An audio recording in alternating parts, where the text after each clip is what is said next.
কারা যেন বলে আমরা শরিয়া চাই না, আবার কারা যেন বলে দুদিন আগে শুনলাম যে শরিয়া আমরা বাস্তবায়ন করব না।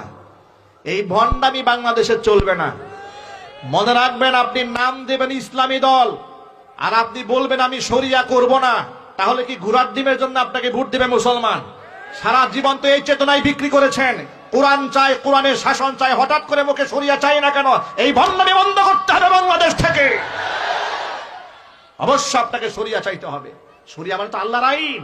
আপনি আল্লাহর আইন চান না, তাহলে ঘোড়ার ডিমে রাজনীতি করেন আপনি। কথা বলতে হবে মুসলমান, ঠিক কিনা বলেন? এই জন্য প্রত্যেকটা রাজনীতিবিদের ধর্মীয় কনসেপ্ট জাতির সামনে পরিষ্কার করতে হবে। শুধু আমাদেরকে ধোঁকা দিয়ে বোকা বানায় বলবেন ইসলাম বিরোধী কিছু হবে না, তা আমরা মানব না।